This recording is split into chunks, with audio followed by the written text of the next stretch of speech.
قال، تو اللہ تعالیٰ نے فرمایا یا ابلیس، اے ابلیس، ما لکا، کہتے ہیں کہ ابلیس کا جو اصل ذاتی نام تھا وہ عزازیل تھا۔ ابلیس اس کو اس لیے کہا جاتا ہے، ابلیس کا معنی ہے مایوس ہو جانے والا، تو یہ چونکہ مایوس ہو گیا اللہ کی رحمت سے، اس لیے اس کو ابلیس کہا گیا۔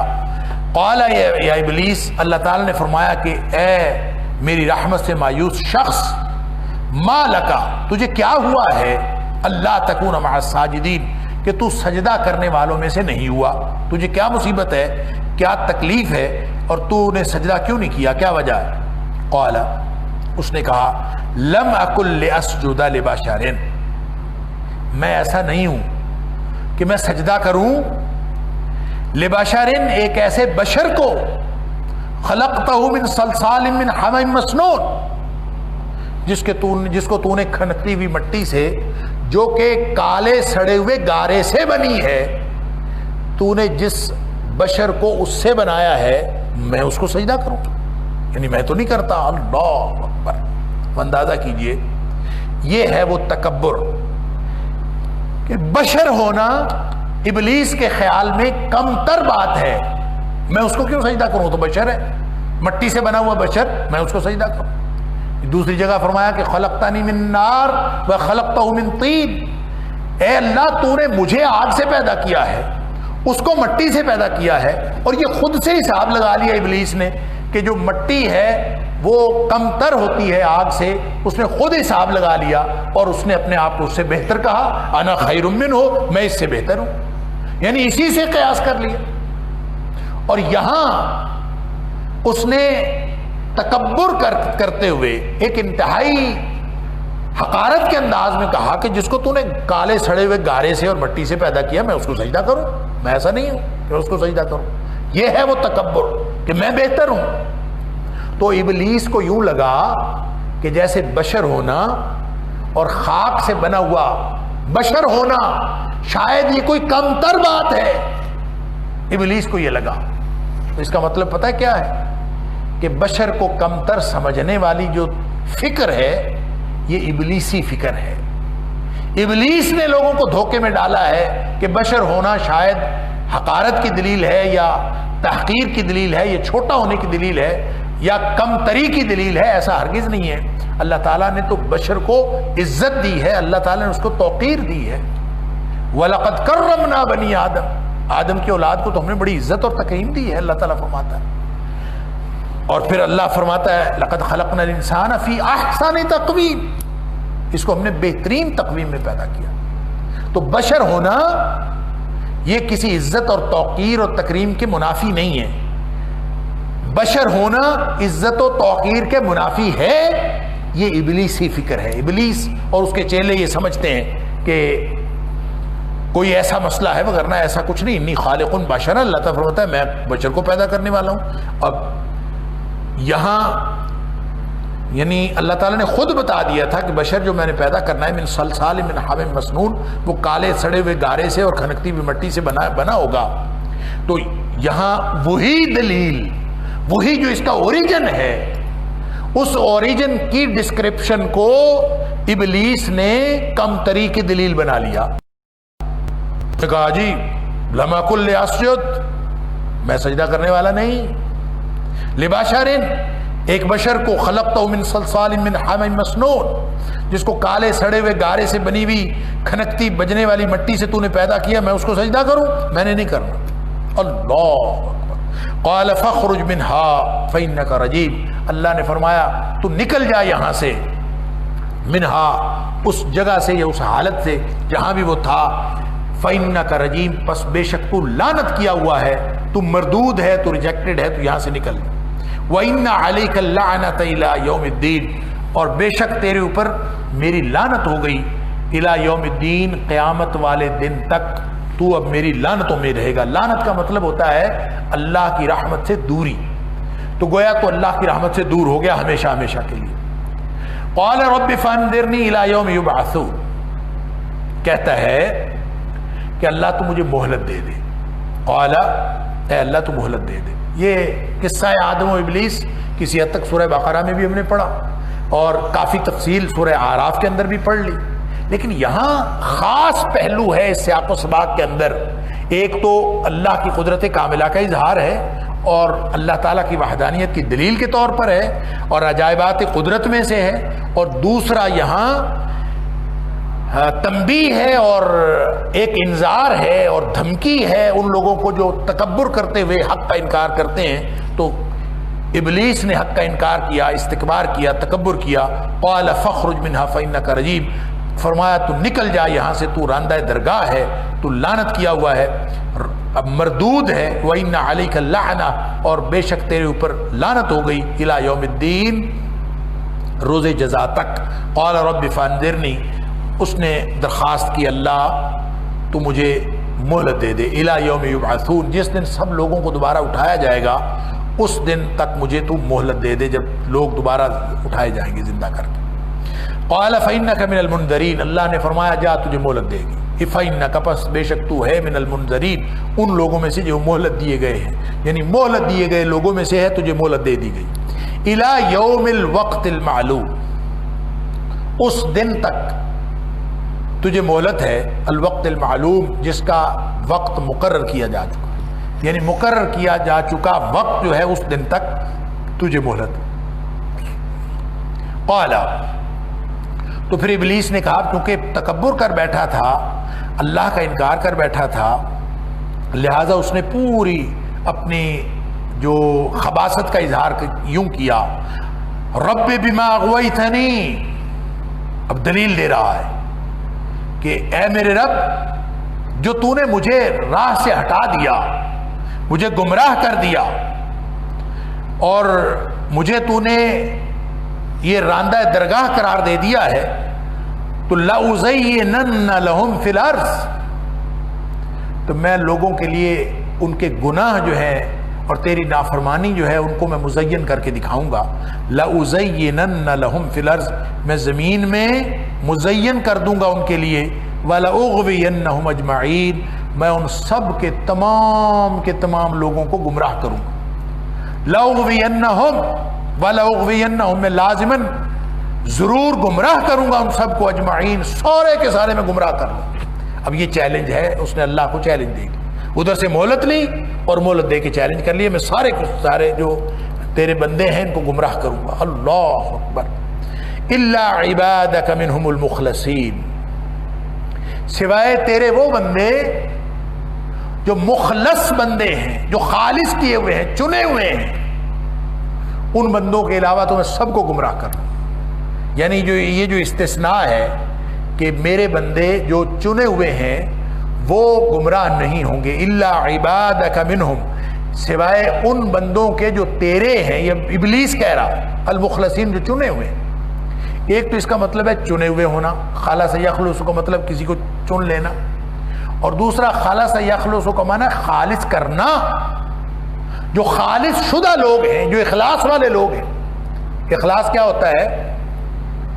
اخلاص عربی زبان میں کہتے ہیں سونے چاندی کو آگ پر تپانے کے عمل کو، کہ آگ پر اس کو جب تپایا جاتا ہے تو اس میں سے میل کچیل سارا نکل جاتا ہے، اس میں سے اس کے بعد تپائے جانے کے بعد جب اس میں سے میل کچیل نکل جاتا ہے تو اس میں سے خالص سونا یا خالص چاندی نکلتی ہے، اور یہ ہے اخلاص۔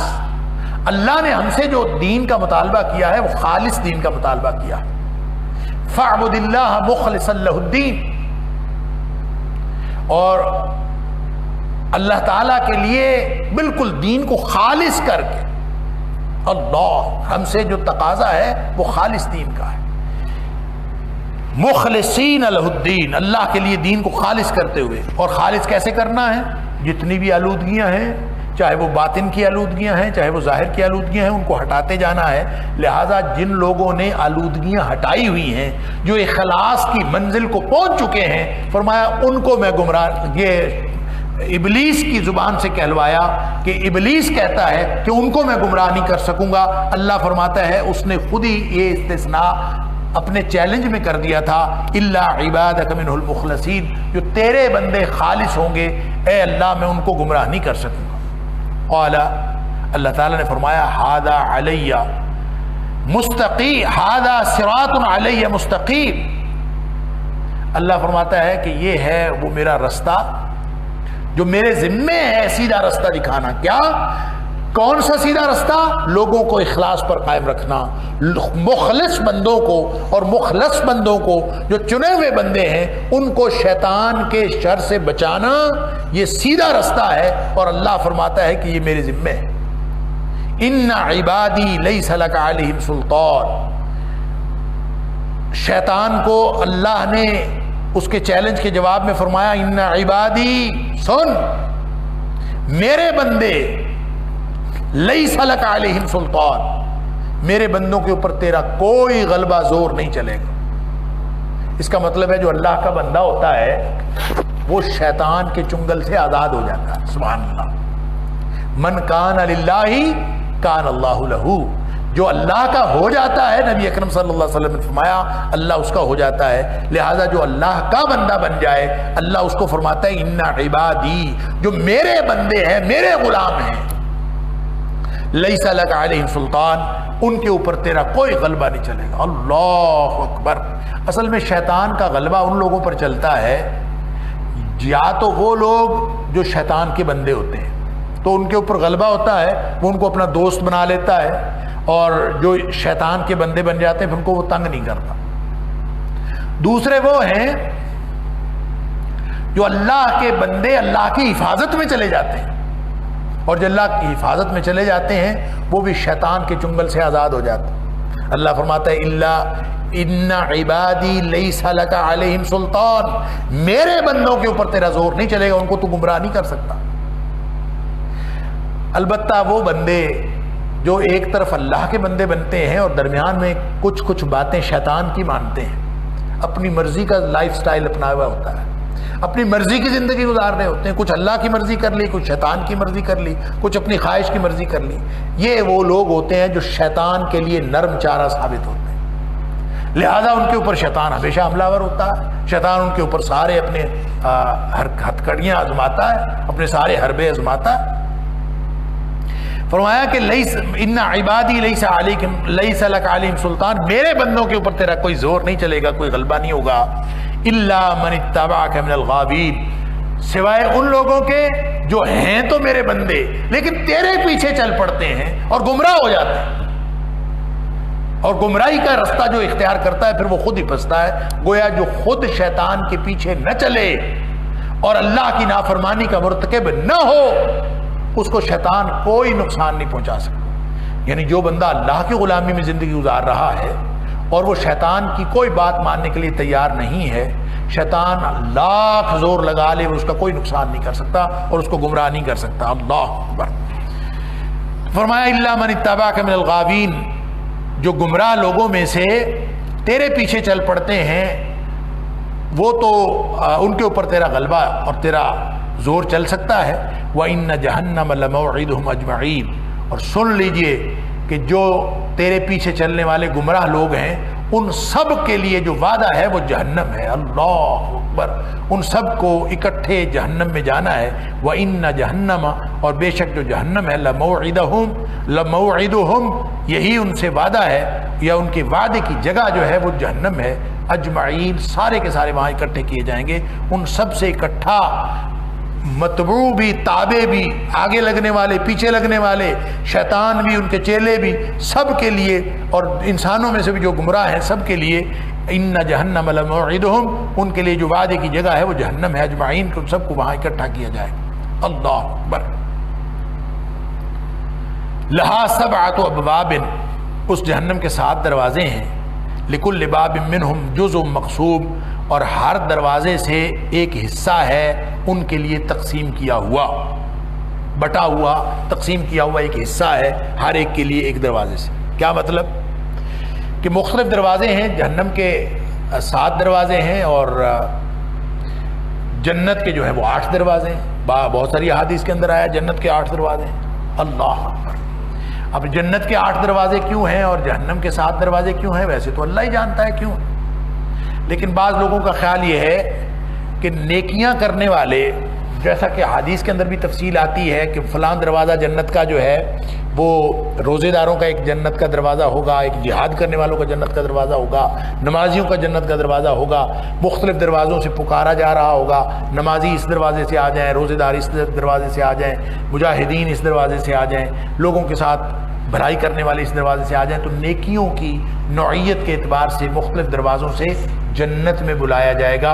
اور جو 8واں دروازہ، جو 7 دروازے جہنم کے اور 7 دروازے جنت کے، تو نیکیوں کی نوعیت کے اعتبار سے جنت کے دروازوں سے بلایا جا رہا ہوگا، اور گناہوں کی نوعیت کے اعتبار سے جہنم کے دروازوں سے بلایا جا رہا ہوگا مجرمین کو۔ اللہ اکبر! مشرکین ادھر آ جائیں، زانی بدکار ادھر آ جائیں، چور ادھر آ جائیں، اللہ اکبر! لوگوں سے ٹھگی فراڈ لگانے والے ادھر آ جائیں، سود خور ادھر آ جائیں، یہ مختلف لوگوں کے گروہ ہوں گے۔ یہ فرمایا ہے کہ لکل باب منہم جزء مقسوم، ہر ایک کے لیے تقسیم کیا ہوا حصہ ہوگا، کس نے کس دروازے جانا ہے۔ یہ مجرمین سارے کے سارے مشرک، دہریے، زندیق، دھوکے باز، زانی، سود خور، چور، ڈاکو، سارے مختلف دروازوں سے جائیں گے۔ اللہ!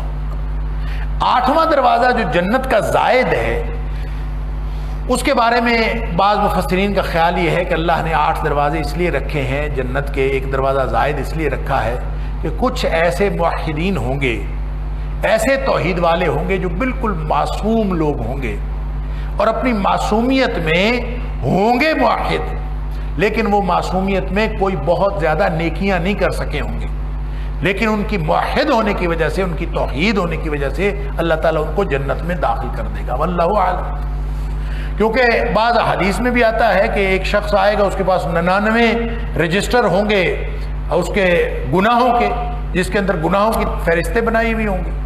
اللہ تعالیٰ اس سے پوچھے گا کوئی نیکی ہے تیرے پاس؟ کہے گا میرے پاس تو کوئی نیکی۔ اللہ! پھر ایک چھوٹی سی پرچی نکالی جائے گی اس کی کہ جناب یہ بھی تمہاری چٹ ہے ان 99 رجسٹروں کے اندر، اور اس پرچی کے اوپر لکھا ہوگا لا الہ الا اللہ، کہ تو نے زندگی میں کلمہ توحید پڑھا تھا، یہ لکھا ہوا۔ وہ مایوسی میں کہے گا کہ اس کا کیا فائدہ ہوگا مجھے، یہ ایک چھوٹی سی پرچی، ایک چھوٹا سا کاغذ، یہ ان سارے 99 رجسٹروں کے مقابلے میں کیا کرے گا؟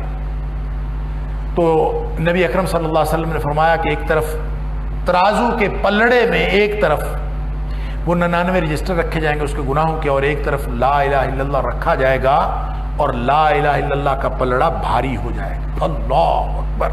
اور اس ایک کاغذ کی وجہ سے اللہ تعالیٰ اس کی مغفرت فرما دے۔ ہو سکتا ہے ان موحدین کے لیے اللہ تعالیٰ نے یہ 8واں دروازہ رکھا ہو، واللہ اعلم۔ بہرحال جہنم کے جو ہیں وہ 7 دروازے ہیں۔ بعض لوگوں کا خیال یہ ہے، بعض مفسرین کا، کہ یہاں جو دروازے کہے گئے لفظ تو باب کا ہے، اور یعنی ابواب جو باب کی جمع ہے، اور باب سے مراد دروازہ ہی ہوتا ہے، لیکن بعض مفسرین کا خیال یہ ہے کہ یہ اس سے مراد دروازے نہیں ہیں، بلکہ یہ جہنم کے 7 طبقوں کے دروازے ہیں۔ جہنم کے 7 درجے، 7 طبقے، ہر طبقے کا چونکہ الگ دروازہ ہے، اس لیے کہا گیا ہے کہ لکل باب منہم جزء مقسوم، کہ ہر دروازہ جو ہے وہ ایک الگ حصے کو جاتا ہے، جو تقسیم کیا ہوا حصہ ہے۔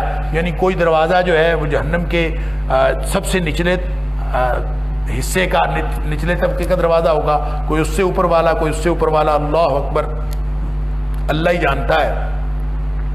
تو وہ جو 7 طبقے ہیں یا 7 دروازے، یہاں اللہ تعالیٰ نے 7 ابواب کہا، لیکن مختلف جگہوں پہ قرآن حکیم میں جو جہنم کے نام آئے ہیں مختلف، ان کو اکٹھے کر کے مفسرین کا خیال یہ ہے کہ یہ سارے اصل میں جہنم کے طبقات ہیں۔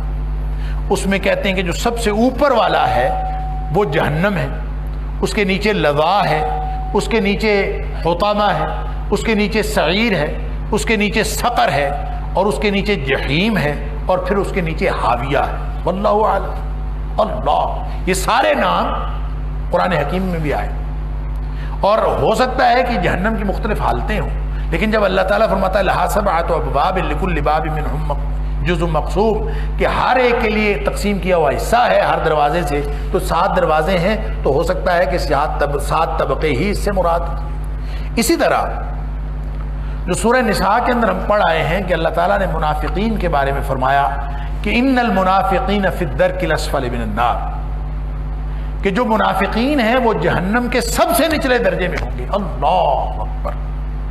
تو کون کہاں ہوگا، اس کے لیے بھی پھر مفسرین نے اپنا اپنا ایک بنایا ہے، ایک ترتیب بنائی ہے کہ، اور اس کی بھی ظاہر ہے کتاب و سنت کے اندر، جیسے قرآن نے کہا کہ منافقین سب سے نچلے درجے میں ہوں گے، اگر حاویہ سب سے نچلا درجہ ہے تو گویا منافقین جو ہیں وہ حاویہ میں ہوں گے، اور وہ مومن جن کے دل میں ایمان ہوگا بھی لیکن وہ گناہ کبیرہ کے مرتکب ہوں گے، وہ بھی اپنے گناہ بھگتنے کے لیے جہنم میں جائیں گے، اور وہ جس جہنم میں جائیں گے اس کا نام جہنم ہی ہے۔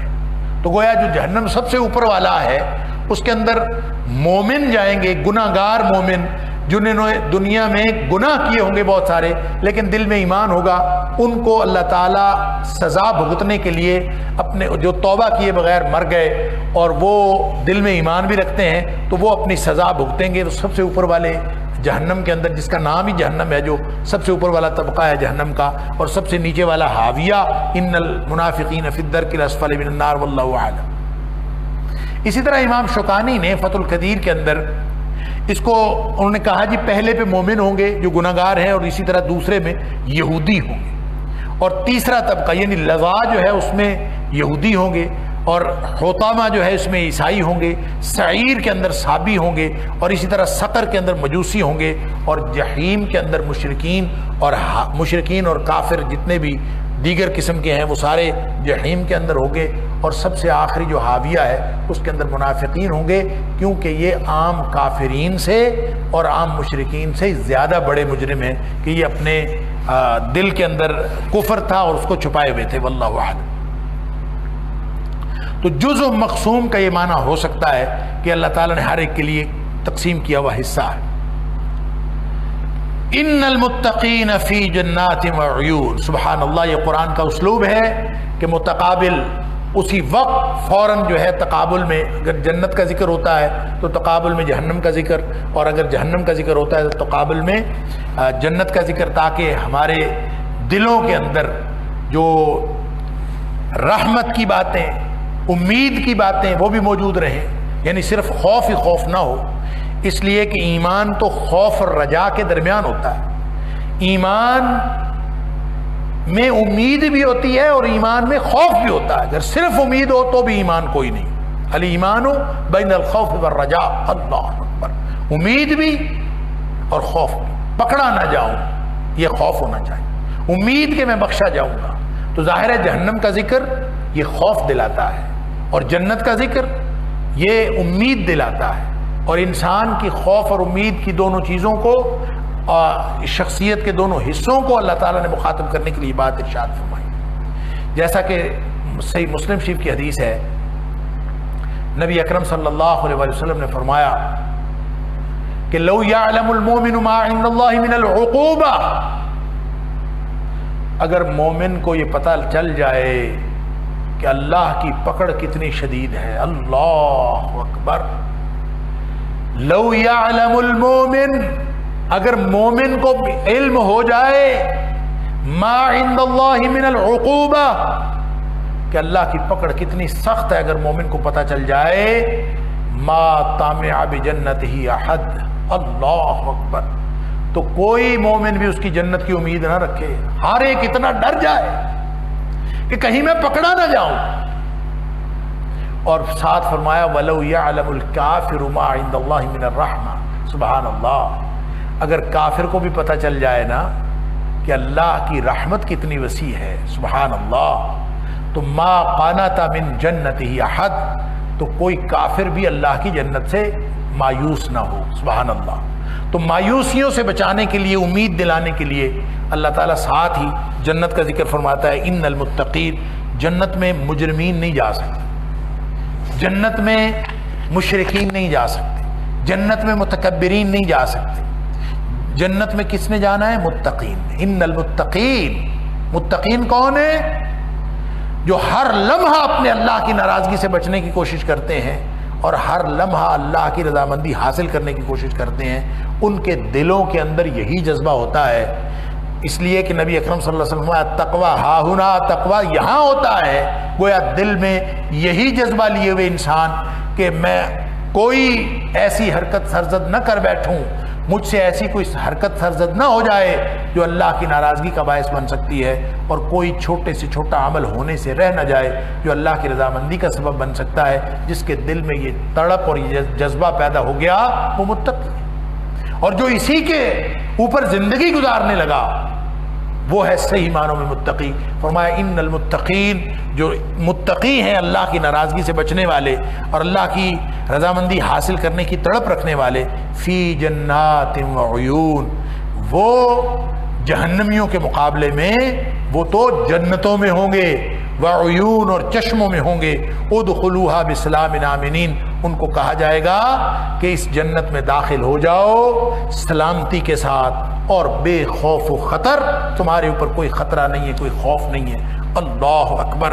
اللہ تعالی ہم سب کو بھی جنت الفردوس عطا فرمائے، متقین میں سے بنائے۔ وقت ہو گیا، اللہ تعالی مجھے، آپ کو، ہم سب کو اللہ تعالی جہنم سے بچ کر جنت میں جانے والا بنا دے۔ وآخر دعوانا ان الحمد للہ رب العالمین۔